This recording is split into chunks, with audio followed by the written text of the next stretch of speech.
Why the Marlowe Shakespeare authorship theory does not dominate the discourse. A rational solution to a grotesque riddle. For over 4 centuries, the authorship of Shakespeare's works has puzzled scholars and lay people alike.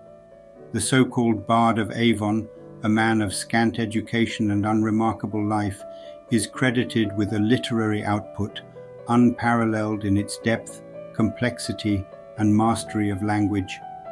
Yet, the historical record on William Shakespeare of Stratford is almost entirely devoid of the evidence one would expect of such a towering literary figure. How, then, has this implausible narrative endured? The answer lies in a grotesque combination of cultural inertia, blind reverence, and scholarly complacency. Enter Christopher Marlowe, the true architect of these immortal works. Unlike Shakespeare, Marlowe was a genius of demonstrable brilliance, a Cambridge scholar, poet, and playwright whose life was intricately woven with intrigue, reconnaissance, and intellectual daring. His works reveal a mind steeped in philosophy, theology, languages, literature, and classical knowledge, qualities glaringly absent in the historical Shakespeare. The Marlowe theory provides a simple yet revolutionary answer.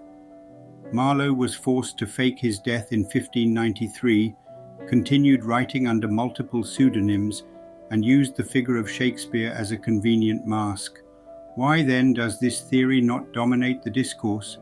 And why do 2 other contenders for the authorship, Edward de Vere, the 17th Earl of Oxford, and Francis Bacon, continue to outrank Marlowe in public and scholarly imagination despite having far weaker claims?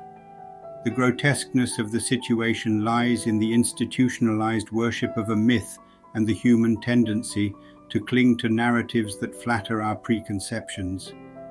Edward de Vere, for instance, has been championed by Oxfordians as the secret author of Shakespeare's works, especially because his aristocratic background aligns with the classist assumption that only a nobleman could have written such masterpieces. Yet the Earl died in 1604, a full 9 years before some of Shakespeare's greatest works, The Tempest, Macbeth, and Cymbeline, appeared. This glaring chronological impossibility is rationalized with increasingly convoluted theories. Francis Bacon, meanwhile, appeals to those who view Shakespeare's works as a repository of hidden philosophical or esoteric wisdom. While Bacon was undoubtedly a polymath and a writer, his impersonal scientific style bears little resemblance to the emotional and dramatic genius of the Shakespearean canon. The Baconian theory thrives on speculation about ciphers and secret codes, a seductive but ultimately unconvincing distraction from the literary evidence. In contrast, the Marlowe theory fits the puzzle seamlessly. Marlowe's documented genius, his mastery of diverse literary genres, and the mysterious circumstances surrounding his death make him the only contender who can plausibly explain the authorship mystery without resorting to fantasies or anachronisms. The persistence of Oxford and Bacon at the top of the authorship debate is not a testament to the strength of their claims, but rather to the power of entrenched biases and the allure of aristocratic political and conspiratorial narratives.